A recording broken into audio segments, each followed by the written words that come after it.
Faz 10 anos que eu tô esperando por esse momento, finalmente.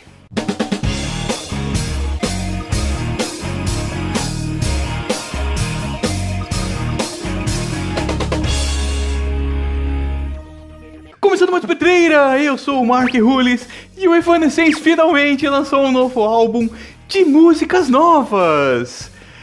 Ah, graças a Deus. Mas antes de começar esse Pedreira, eu gostaria de parabenizar a Angélica, que me contou que o Jesus acertou o Rockmon da semana passada.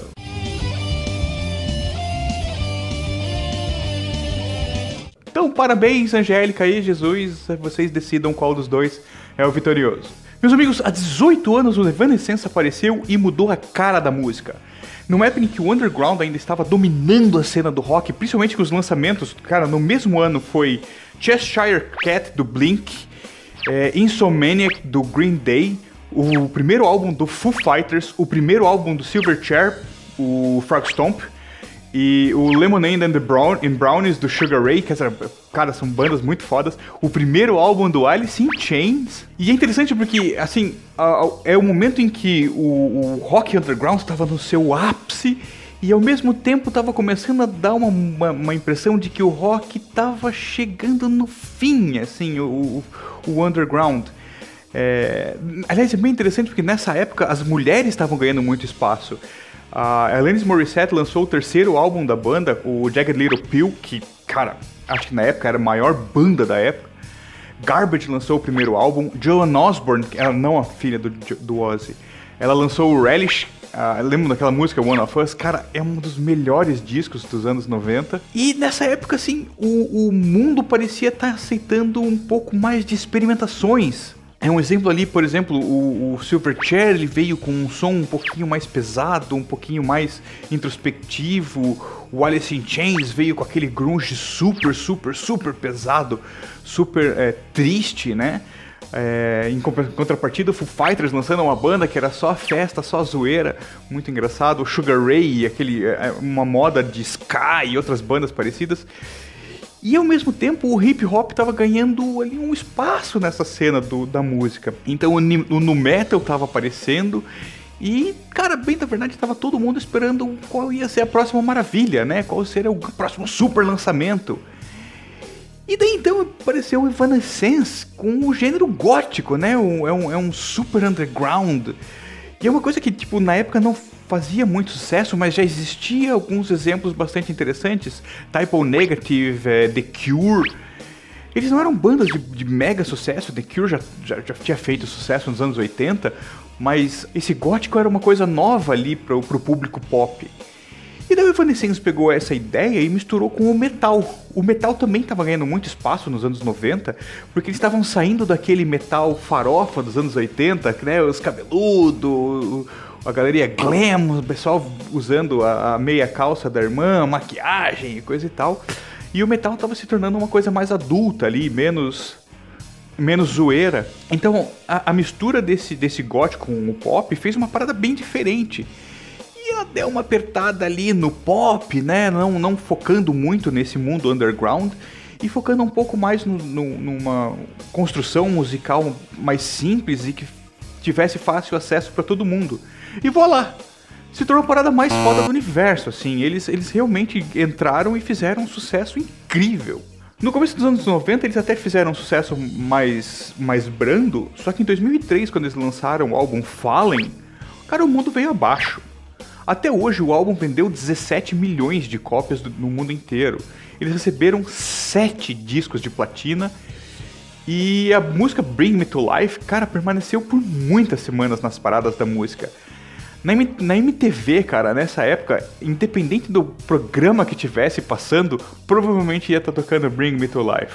A banda então depois seguiu com o sucesso, eles lançaram 2 álbuns até 2011, né, e são 2 álbuns bastante característicos, mantendo sempre essa temática de vampiro, essa temática de morto-vivo, de morte, de vida após a morte, sabe? Uma coisa mais sombria, sem ser muito pesado, sem ser doom, sem ser black metal, mas mantendo sempre ali a raiz pop e rock da banda. E daí em 2011 a Emily anunciou que eles iam fazer uma pausa porque eles precisavam colocar a cabeça em ordem. Infelizmente, o Evanescence passou por uma série de situações complicadas, principalmente a Emily, com advogados, com problemas com o produtor musical, umas questões de assédio sexual, sabe? Essas coisas que são bem complicadas no mundo da música. E é bem triste, e eu imagino que isso tenha sido bastante desgastante para eles. Então eles resolveram dar uma pausa. Eu não esperava que fosse uma pausa tão grande, né? Eu até vou dar uma pulada no Synthesis, porque na verdade é uma coletânea ali, tem poucas músicas novas. Mas então desde 2011, desde 2009, né? Eles não lançavam nada novo. E daí chegando no ano 2020, tem coisas maravilhas, né? Eles resolveram começar a lançar novos materiais. Desde 2018 eles já haviam comentado que estavam trabalhando no 5º álbum, né? Que a ideia era lançar em 2020. Mas foi sempre aquela mesma ladainha, né? Teve pandemia, todo mundo trancado em casa, não dá mais pra fazer show, não dá mais pra ganhar dinheiro, então tem que dar uma segurada, né? Eles foram lançando no ano de 2020 uma série de EPs. O primeiro foi Wasted on You, em abril de 2020, e foi um super sucesso, né? Os fãs, quem gosta muito de Evanescence, foi loucura, porque além de ser algo novo, era algo que concretizava aquela promessa de um álbum novo, né? E daí eles foram lançando vários outros materiais, e realmente é um material novo, né? Em 10 anos, isso faz uma grande diferença. Eu sou fã da banda desde que eles lançaram, desde o comecinho. Na verdade não, desde o Fallen eu não conhecia as coisas antes, mas quando eles lançaram o Fallen, cara, mudou a minha vida, assim, eu passei a gostar muito desse gênero.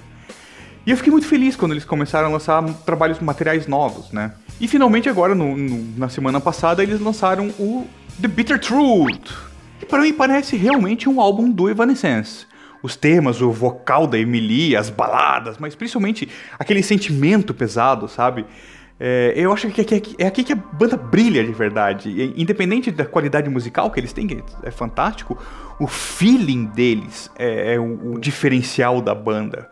E mais interessante é que a banda retornou para aquele rock desde o começo, sabe? Então é um material novo, é um material bastante empoderador, bastante dark, emocionante.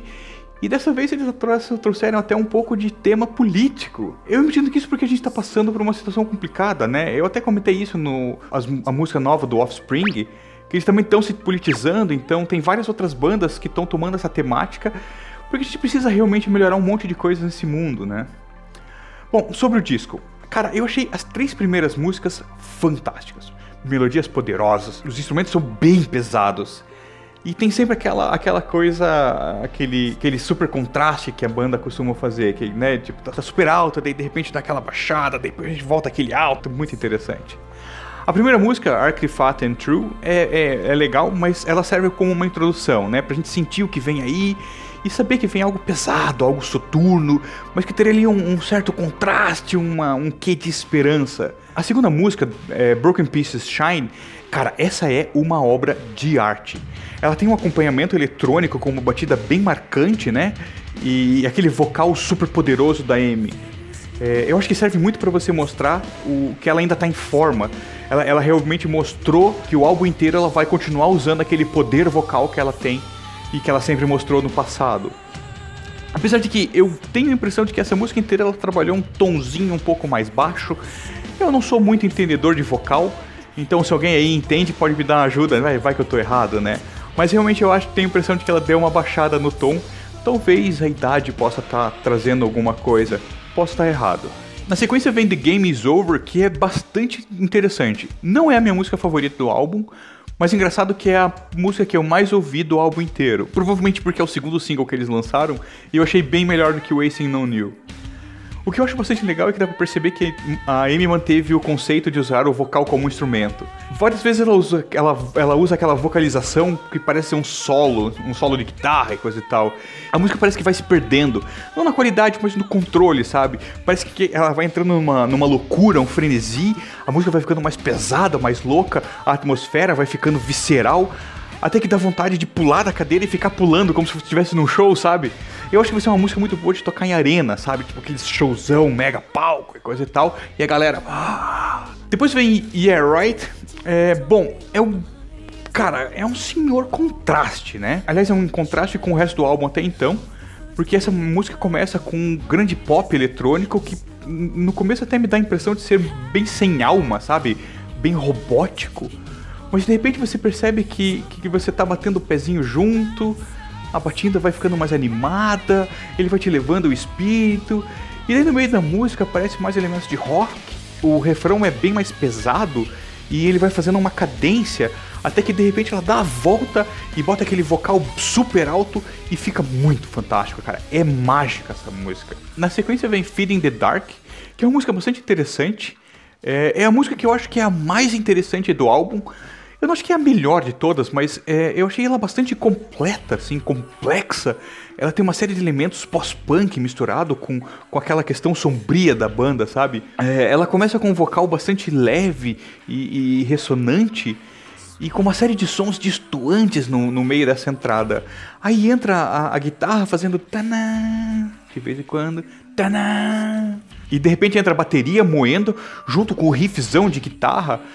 E essa mistura de bateria e riff segue a música toda. E daí o vocal dela passa daquele grave ressonante para aquele super alto que ela manda poderoso no refrão. E é muito interessante que mostra pra gente aquele contraste que a gente normalmente espera das músicas da banda, sabe? A maior parte das músicas do Evanescence tem essa questão de repente dar uma baixada, vai ficando leve, vai ficando delicado. Cara, é muito, muito fantástico. Na sequência vem Wasted on You, que eu achei bastante legal, que pra mim é uma versão punk gótico daqueles rocks românticos dos anos 80.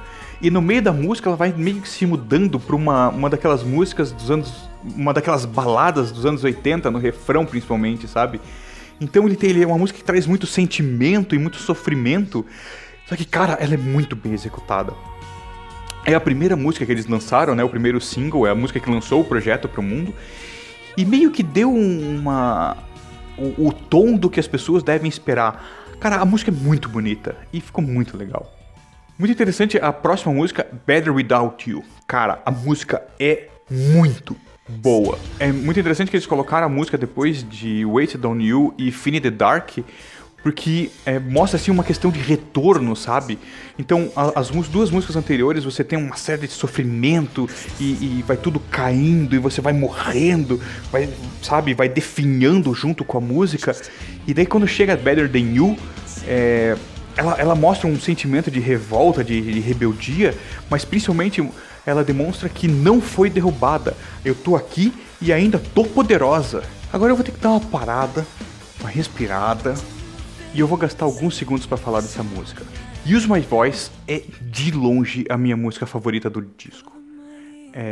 Cara, ela é engraçado porque ela não parece muito uma música de Evanescence, mas parece uma música do Evanescence. Eu não sei explicar isso. E é muito interessante porque ela traz vários elementos externos, sabe? Coisas, referências diferentes, mas principalmente a conexão com outras colegas vocalistas. Essa é uma música que tem a participação da Lindsey Stirling, aquela violonista. A gente comentou isso sobre ela uns 5 anos atrás. Tem a Taylor Momsen, do Pretty Reckless. Tem a Lizzie Hale, do Hailstorm. E todas elas fazem parte de um back vocal que, cara, junta assim e faz um coral poderosíssimo e apoia muito o vocal dela. E é muito interessante porque essa questão de apoiar é uma música que tem uma temática relacionada à expressão, as pessoas poderem expressar e coisa e tal. E é legal essa posição, essa forma de organizar a música, porque a Emily, ela tem um poder vocal muito grande, mas com o apoio desse coral, você percebe que tudo fica muito grandioso. Então, o tema da música é para celebrar o poder de fala, né, de expressar em prol de um mundo melhor. Até a Emily comentou aqui numa entrevista que a ideia era de despertar das belezas poderosas. Ela espera incitar os outros e procurar a verdade, encontrar suas próprias vozes e usarem assim como ela usa, né? Não deixar que os outros falem por você, porque você consegue falar por si. E dessa forma é muito interessante porque o tema é muito fantástico, porque fala do empoderamento da mulher, fala dessa questão da honestidade e de um mundo mais justo, mas que a gente realmente precisa brigar por isso. A união desses vocais forma essa unidade poderosa e ela demonstra pra gente que se a gente conseguir unir as nossas vozes, a gente conseguirá fazer algo melhor nesse mundo. Então, cara, essa... Meu Deus do céu, cara.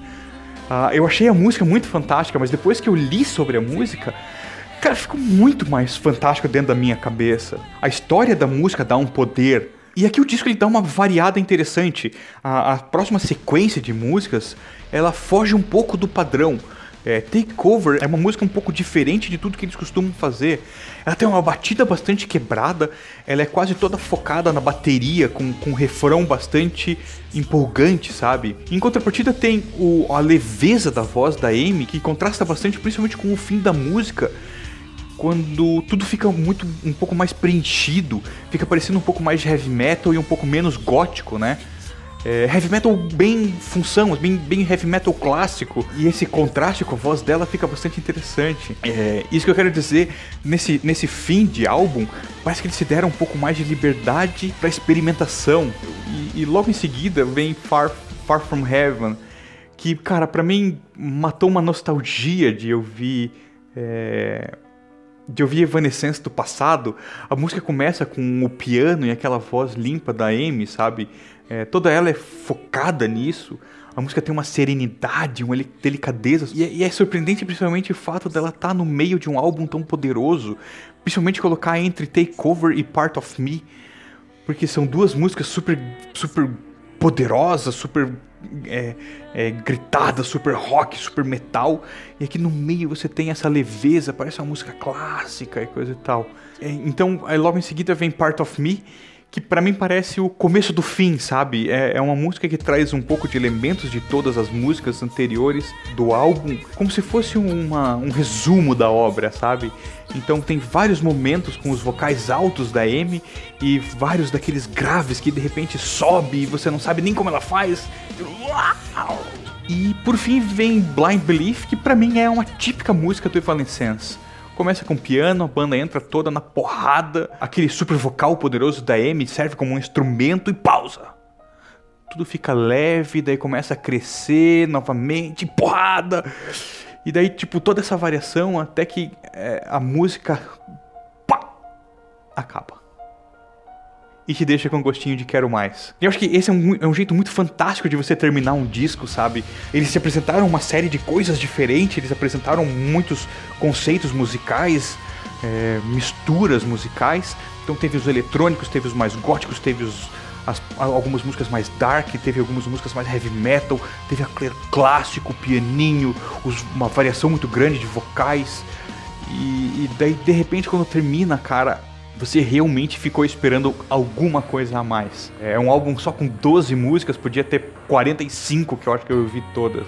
Então, pra mim é um álbum fantástico, atingiu bem no meio da minha nostalgia, mas não é só isso, cara, é um disco novo. Tem muita coisa nova e forma diferente de apresentar. A minha única crítica que eu tenho é que eu acho que os vocais ficaram um pouco fracos. Eu acho que é um problema com o produtor musical, o Nick Haskulinek. Ele tem um traço específico de fazer produção de álbum. Ele não é um dos melhores produtores do mundo, mas ele já trabalhou com muita gente, né? Ele só pra exemplificar, ele já fez álbum do Foo Fighters, do Stone Sour, Alice in Chains, Deftones, Rise Against.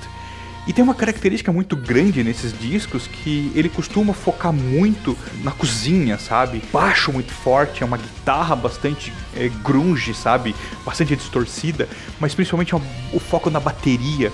Os instrumentos estão sempre no máximo e ele deixa o vocal um pouco apagado, eu acho. E eu acho que esse é o grande problema, porque, cara, é um tipo de pecado fazer isso com um vocal que nem o da Amy, sabe? O vocal dela é o diferencial da banda. A banda é ótima, mas a Amy ela é uma característica marcante da banda. E focar nos instrumentos e dar um fade no vocal, eu acho que dá um tiro no pé. Eu acho que não chega a estragar o disco. Eu acho que, tipo, cara, o disco podia ser muito fantástico. Mas eu acho que alguém podia, sei lá, pegar essas fitas matriz e coisa e tal, e tipo, pegar ali o vocalzinho da Amy, tipo, botar ali uns 2 pontinhos, 3 pontinhos pra cima.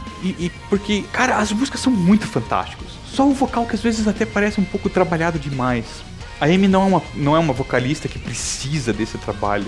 Tem até música que eu tive a impressão de que ficou... Sabe aquele som metalizado que quando passa muito pelo Pro Tools ou pelo Autotunes e coisa e tal, ele fica... Não sei, cara, bem de levinho. No geral, pra mim o álbum é perfeito, cara. Ele ainda, além de tudo, chegou na hora certa. Pelo visto eles tomaram o tempo que eles precisavam pra lançar um álbum e acabaram fazendo assim, pá! Cara, quadradinho, encaixadinho, tudo perfeito. É um disco que vai ficar pra história. E quer ficar ligado no mundo rock, se inscreve no canal para receber todo o conteúdo que a gente lança semanalmente e procura a gente no Facebook e no Instagram, onde a gente às vezes posta algumas coisas diferentes. E assiste nosso vídeo aqui da semana passada, o top 10 melhores bandas pós anos 2000. E até semana que vem, galera. E diz aí, o que vocês acharam do disco?